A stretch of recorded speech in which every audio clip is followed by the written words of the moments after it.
Σε αυτό το βίντεο θα ήθελα να παρουσιάσω το πρόβλημα που είχε αυξηθεί τα τελευταία χρόνια με τα φανάρια του αυτοκινήτου μου. Έχω ένα Golf Plus του 2008, το οποίο το παρκάρω στο δρόμο από το 2013. Πριν ήταν σε πάρκινγκ. Τα φανάρια ήταν σε πάρα πολύ κακή κατάσταση.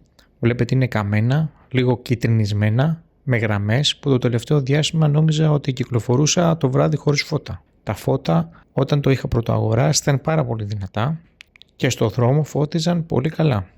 Το αμάξι είναι πρώτο χέρι. Αποφάσισα να δοκιμάσω μήπως με κάποια αληφή, τρίβοντάς το, αν καθάριζαν. Αγόρασαν 2 αληφές από AliExpress, οι οποίες είχαν πάρα πολύ καλές κριτικές και έγραφαν ότι ήθελαν 2-3 χέρια τρίψιμο με σφουγγαράκι που περιλαμβανόταν, αλλά τελικά τζίφος. Από ό,τι είδα, περισσότερο χάλασαν τα φανάρια, θάμπωσαν και απέκτησαν γραμμές περισσότερες. Ζήτησα και πήρα τα χρήματά μου πίσω. Το ποσό ήταν μικρός έτσι κι αλλιώς. Ψάχνοντας στο ίντερνετ βρήκα ότι υπάρχει μια διαδικασία που ονομάζεται ξεθάμπομα φαναριών. Αλλά δεν την έκανα γιατί το πρόβλημα ήταν πιο σοβαρό στα δικά μου φανάρια.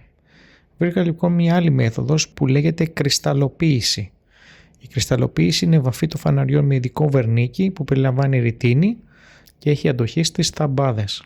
Βρήκα ένα κατάστημα στο Περιστέρι, δεν έχω σκοπό να κάνω διαφήμιση, το οποίο δίνει έως και 5 χρόνια εγγύηση. Υπήρχαν και άλλες 2 προσφορές που πήρα, αλλά δεν έδιναν εγγύηση.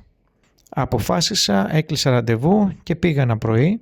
Η διαδικασία κρατάει περίπου 1 ώρα.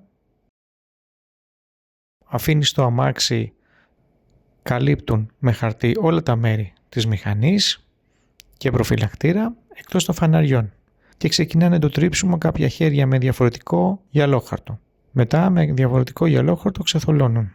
Καλύπτουν κάποια στιγμή και το παμπρίζ και περνάνε από ό,τι είδα 2 χέρια σπρέι ρητίνης.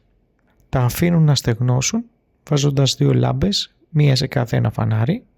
Τέλος, αφού βγάλουν τις λάμπες, τα φυσάνε για να κρυώσουν απότομα και να σκληρύνει η ρητίνη. Δεν πρέπει να το τρίψεις για 2 μέρες ή να το πλύνεις. Αφαιρούν τέλος τα χαρτόνια και αυτό είναι το τελικό αποτέλεσμα. Έμεινα πολύ ευχαριστημένος. Και αυτή είναι η διαφορά του πριν και του μετά.